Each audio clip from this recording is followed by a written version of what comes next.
This just looks incredibly good. I'm gonna take that top piece. Look at that. It's salty. You got the mix of the fat and the meat. That is wonderful.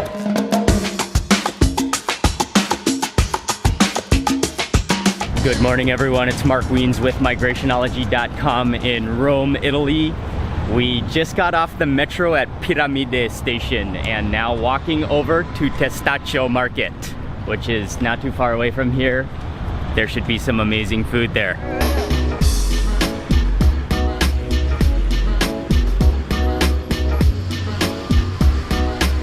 Just arriving now to Testaccio market, and from what I understand, this is an old market, but it has been relocated to this new location, and it's nice and brightly lit, naturally lit. You can buy everything from fresh vegetables and fruits to meats to prepared food, all sorts of prepared food. There are places like delis and cafes. This is just kind of an all things food under one roof, and a beautiful roof.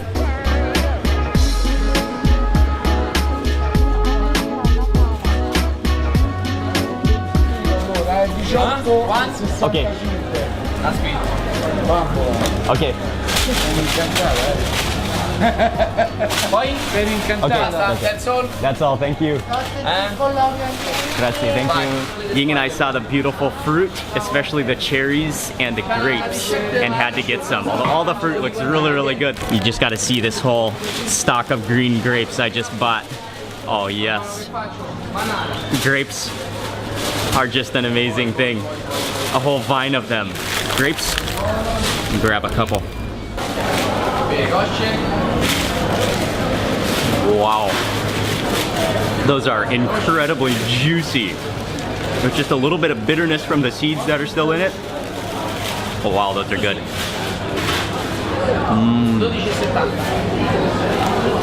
The grapes are just an absolutely fantastic snacking fruit.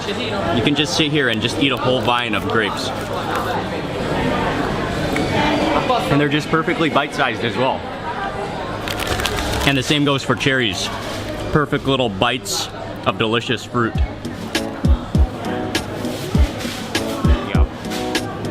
And also, along with all the food in the market, you can also buy clothes. There are shoe shops. There are some household necessity shops as well. So it's kind of an all-around, well-rounded market where you can buy just about anything you need for your house, but especially focused on lots of food.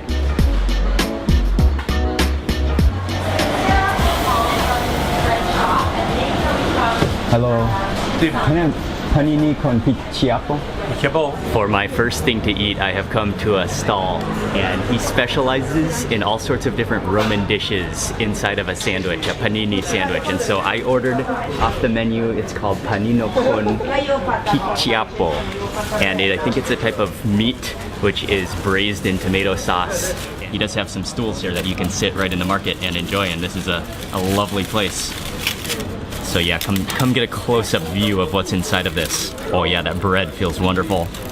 It looks like shredded meat with lots of tomatoes, sauce, and maybe a few small assorted vegetables inside as well.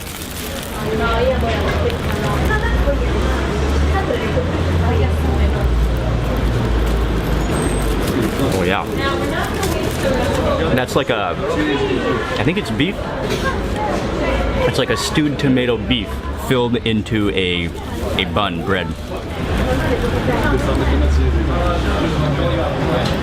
Oh yeah. It's the type of sandwich that when you take a bite, the insides sort of squeeze out because of that pressure. That was a great way to start walking around this market.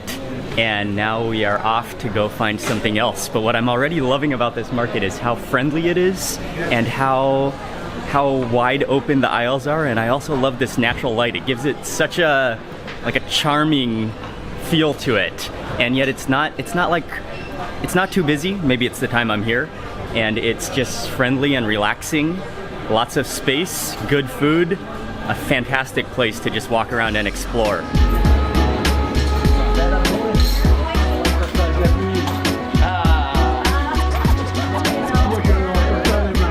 Prosciutto? Prosciutto? Sì. di montagna? Sì. Okay. Quanto? 200 Due? grams.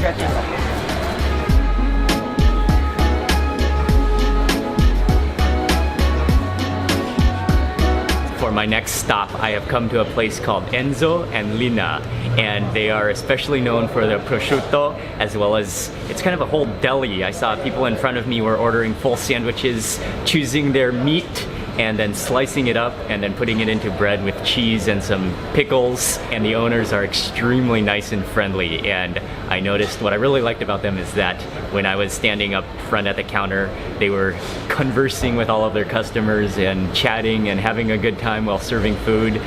I, of course, don't speak Italian, but it was still a really friendly experience, and you could sense the generosity and the kindness of the owners. Let's see what goodies I got. I didn't fully know what I was doing, but I decided to go no bread because I just had that whole bread sandwich, and so I'm sure this would be really good in bread as well. But I got some of their, I think this one is called the Prosciutto di Montagna, and he sliced it up. I got 200 grams. Oh wow, that's quite a lot. This just looks incredibly good. I'm gonna take that top piece. Look at that.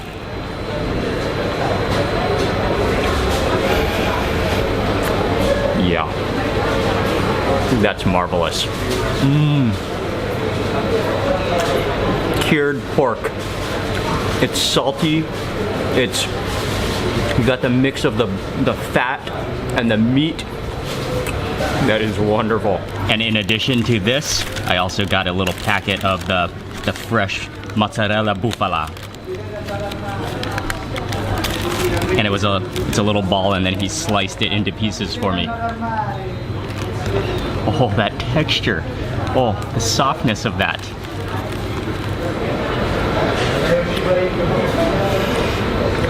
Wow. Oh, that's amazing. That combination is insane. But the mozzarella is amazing. I don't know if I've ever had mozzarella like that. It is both the texture and the flavor. The flavor is kind of mild and not too salty, a little bit salty, but then just it's milky, it's curdy, it's awesome. It's just amazing stuff.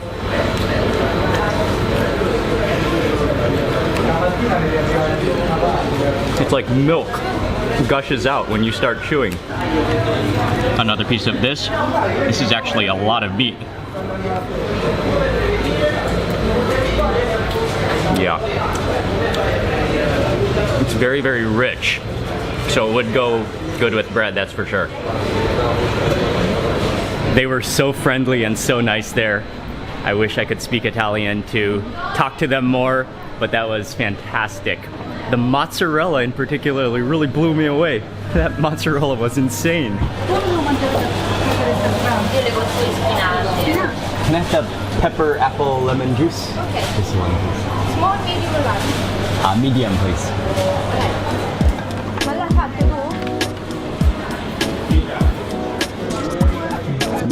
After that wonderful salty meat, I thought it would be a good idea to have a juice, and so this place is called Zoe, and they specialize in different types of juices as well as some healthy salads I think are going on behind me, and sandwiches, but I just came here for a juice. And when I ordered, they have a list of different juices. They have some really interesting combinations that include both vegetables and fruits, and they also have different properties like antioxidant or slimming. I happened to get one for slimming, but not because I want the slimming, but because it's an interesting combination.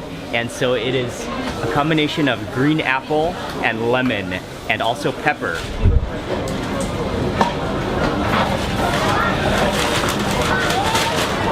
Oh yeah. Oh, that's a beautiful thing. Oh, that is perfect after what I just ate. It's sour. It's just perfectly sweet, naturally sweet. Did I taste the pepper? Let me get one more drink. Just a faint pepper taste to it, but it's really nice with green apple and lemon, and just a faint pepper flavor to it. That is one high quality, awesome mixture juice. There's another sandwich that I don't want to leave this market without eating, and it's located right on the outside of the market. The stall is called Street Food. Con l'ompradato. Sai che cos'è? Sai che cos'è? They have a number of all sorts of, actually their menu is pretty diverse. They have a lot of different things from pastas to sandwiches. Under the recommendation of Valentina and Antonio, I ordered the panino con lampradotto, which is cow stomach. And I think it's boiled. Oh, there might be some pieces of beef in here too, but mostly beef stomach. And then put into a piece of bread with some kind of an herb dressing. It smells. You can definitely smell that stomach.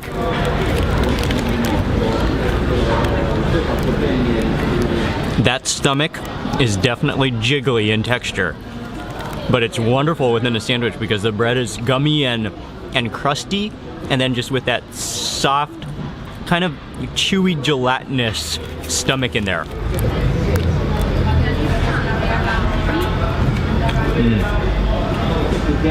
This is good, but you definitely have to love tripe to order this one. And then I also ordered a fileti di bacalao, and this is a fried piece of fish. I got a nice horseshoe shape, and I think it's battered as well.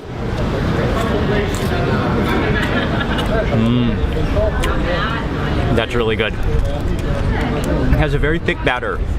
It's crispy and gooey, and then the fish just it's very, very soft. For me, that tripe sandwich, it was a little bit on the plain side. I would have liked maybe some extra, something flavorful to go with that tripe. I think it was just pretty much boiled with just a little bit of a sour sauce with maybe some parsley in it. But it was, yeah, it was kind of on the plain side. But this entire market experience has been fantastic. I think my favorite thing had to be that buffalo mozzarella and the prosciutto. This is our final full day in Rome. Tomorrow we are moving on to the next location. But so today we just wanted to enjoy and just relax and just kind of walk around and just have a leisure day in Rome. We spent about an hour back at the hotel room after the market, eating lots and lots of cherries and finishing off those grapes, which were amazing. And now, actually, our hotel happens to be very close to Villa Borghese, which is a big park, and it is a garden, and also there is a famous gallery within the gardens, and that's what we are going to visit next, and also just to walk around the park for a little while. This is a whole map of the entire park and gardens. We are gonna head first over to the Museo Borghese.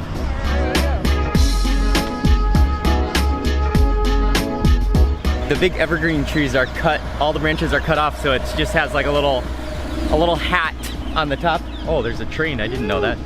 Hello. I guess you can ride a train, and you can also rent these like golf cart bicycles to pedal around.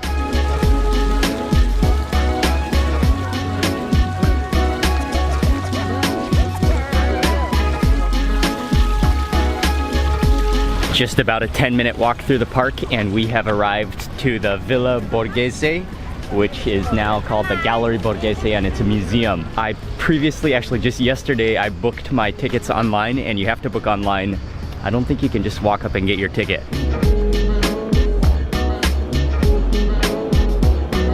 And immediately upon entrance, you enter into this huge room with a really high ceiling, and the ceiling is just incredible.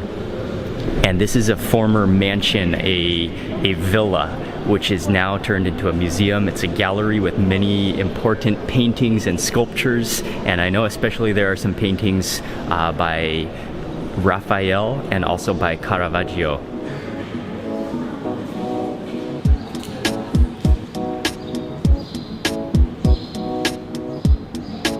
Within this museum, there are over 20 rooms on 2 stories.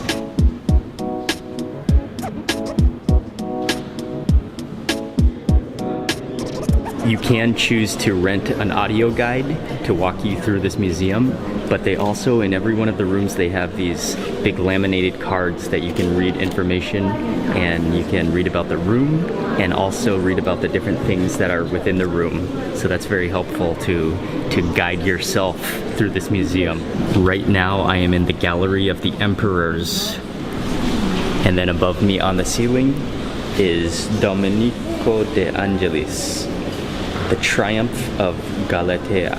And what I really like about this museum is that they really control and manage the amount of people that are let in per day and per time slot. So although you do have to pre-book in advance to ensure that you get a ticket, once you're inside it has a perfect feel because it's not too busy, and it's very well managed. And now we are exiting and on our way to a restaurant that is very close here, just a few minutes walk away I think, to have dinner tonight.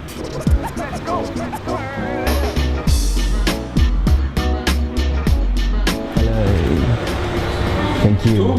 For two, please. Yes. Here? Sure.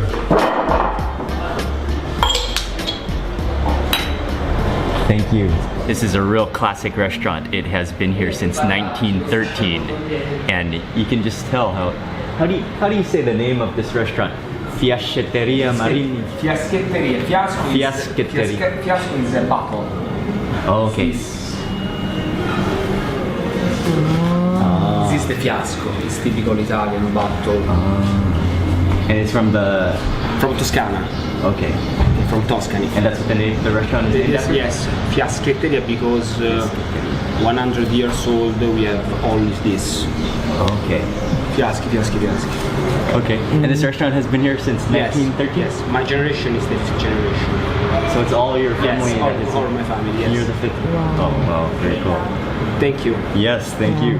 Grazie. Ying and I got here pretty early, right as they opened for dinner, so we are the first here for dinner tonight. And we got this, I think maybe the best seat in the restaurant, which is we're not sitting outside, but we are sitting right next to the full door that opens, so it's basically outdoors. We have fresh air coming from the street, a view of the smart cars, and this is a wonderful restaurant. You can feel the classic heritage feel of it. They have a pretty concise menu. It's not huge, but it took me some time to navigate it a little bit, and the owner, he helped me decide what to order.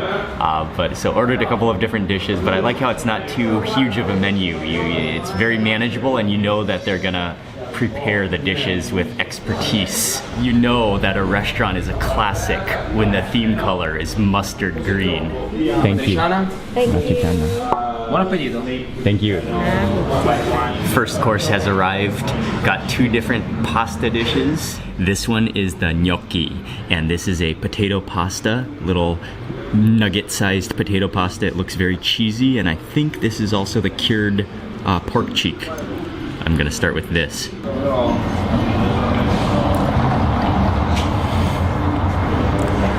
Oh yeah. Those are so like pillowy soft and just sort of, they're just like little pillows of pasta.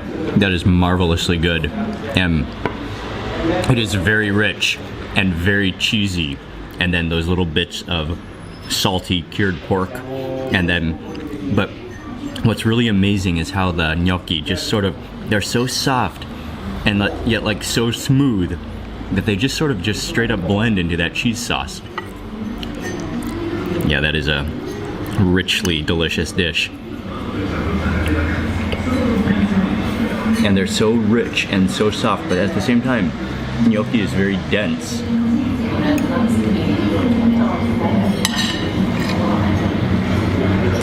And we also ordered amatriciana, and this is one of the pasta dishes I've already had, but I really love it because I'm a tomato kind of guy. Actually, I really like the flavor, the tartness of tomatoes, so we had to get it here. Pasta, there's cheese on top, and also again the cured pork cheek, and this looks wonderful.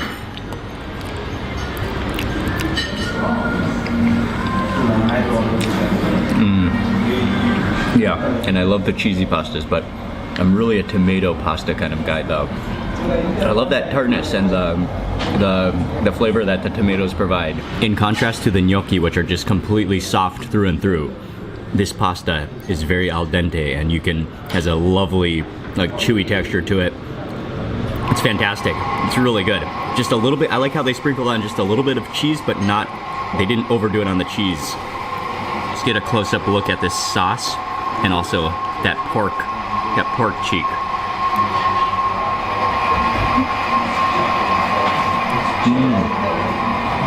That is excellent. I completely forgot the name of this dish, but it's like a beef salad, and there's beef on the bottom, and then there is rocket arugula all over the top, and then it's sprinkled with, I think, strips of cheese, shavings of cheese, and then tomatoes are around the outside. Let me try to get a little bit of everything in one bite with some of the cheese, some of that, wait, is it cheesy?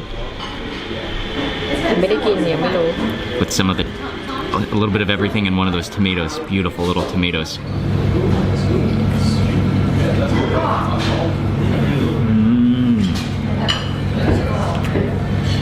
Oh, that's wonderful. It's like tender stewed beef of some kind, and then with the like light horseradishy flavor from the arugula, and then this vibrant tasting tomato. It's a wonderfully like simple but delicious combination of a dish. Oh, and it gets juicier the further you go down there, the beef.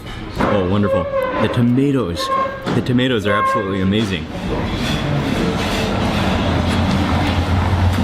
And then I also got a plate of fennel, and I think this is sauteed in butter.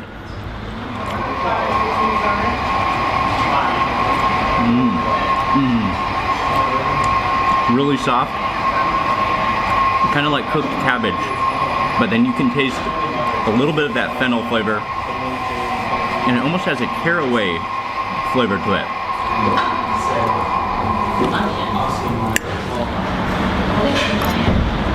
That turned out to be an amazing dinner. This is a gem of a restaurant, and not only was the food good, the pasta and that beef dish, and I'm sure everything on the menu, but the owners, and it's now run, now the 5th generation of this family that owns the restaurant. They're also very friendly, very nice. The menu is even all in Italian, but they will explain to you the menu. A great restaurant. And this actually happens to be, I think this will be our last meal. I don't think we're gonna be able to fit any other meals in Rome tomorrow because we leave tomorrow. A fantastic last meal in Rome. Thank you all very much for watching this video. We're gonna just head back home, back to the hotel for tonight. Please remember to give this video a thumbs up if you enjoyed it, and also make sure you subscribe for lots more food and travel videos, and I will see you on the next video. Thank you again for watching. Whoa. That was a pigeon behind me. Okay, so I ordered the panini. What is it called? And we also ordered the amatriciani.